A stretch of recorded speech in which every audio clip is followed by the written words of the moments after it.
Okay, so you guys will need to forgive me if I sound tired because this is officially the seventh video I have recorded today, and there's only so much you can say within the span of a couple of hours. So, if I repeat myself, if I sound kind of boring, if I sound kind of tired, that is why.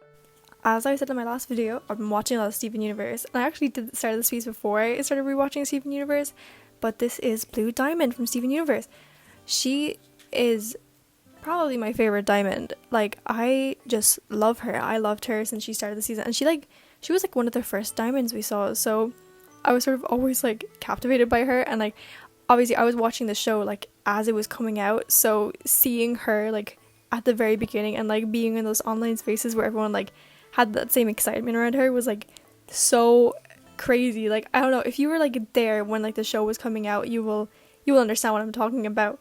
Mostly the reason why I started this piece is because I was like, I wanted like a piece that I could just work on for ages and just spend a lot of time on and just relax with. Like, I feel like sometimes art you do is just like, it's not super relaxing, but this I wanted to be relaxing, and I felt like, there's no better character for that. So this one was nice. I was able to try out a couple of things. I started like a new eye style, which I think is quite cool. I saw it was like inspired by this one I saw on Twitter, and I think it turned out really nicely, especially for like this character, like with the diamonds in the eye, and the sort of glowy bits. It turned out nice. And obviously, I used my same sort of glitterness on top, which I think just like worked really well for blue. And I tend to gravitate towards using navy for like pieces like this and like the eyes and stuff. I tend to replace like blacks with navy just because I feel like, I don't know, it works better with color schemes most of the time. Like using those like sort of harsh blacks doesn't work as well, especially when I use like so many pastels and stuff. So I tried to like even up colors a bit, like, with those sort of dark browns for hairs, I try and make them sort of more orangey. And then, black obviously is sort of navy for me. And I feel like that just worked really nicely with this. Again, I spent so long rendering the hair. Oh my god, I don't even know how long I spent. I don't even want to check, but it was just a long, long time. I spent a long time on the face as well, but the face was like really fun to do. I don't know what it was. I know I've been talking about like struggling with, doing the face shading, but I feel like for this, I actually, figured out a way to like make it work.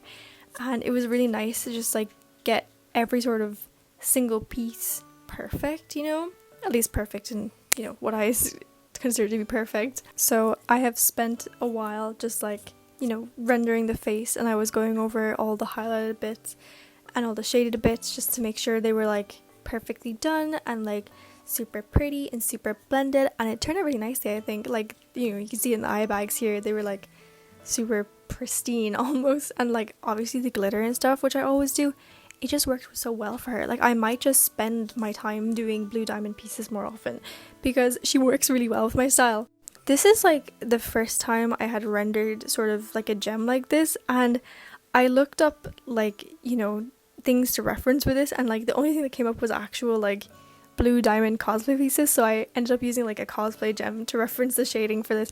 But it turned out nicely. I tried to, put my own spin on it, but yeah, I think it turned out nicely. I was like thinking of the northern lights as I was doing this, and I think, you can see that in the middle at least.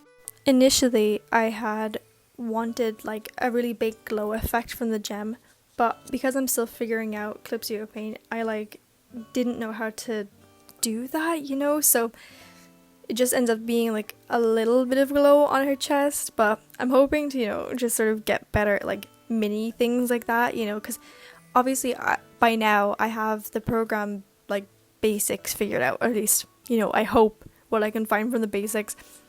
But, everything else, like those sort of minute details that you would only do sort of once in a while, I need to still figure out, Again, the hair. My worst enemy, apparently. I think the hair is like turning out really nicely though for all the time I'm spending on it. Well, I would hope so.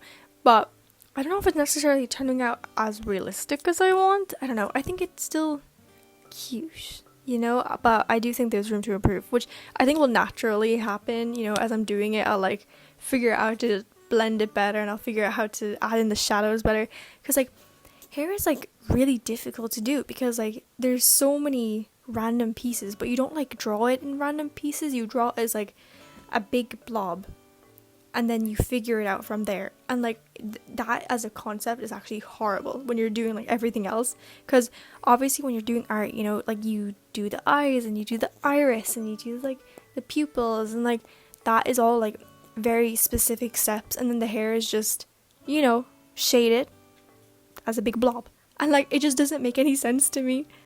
So in conclusion, we are still learning, we are still thriving. It's been fun learning this though.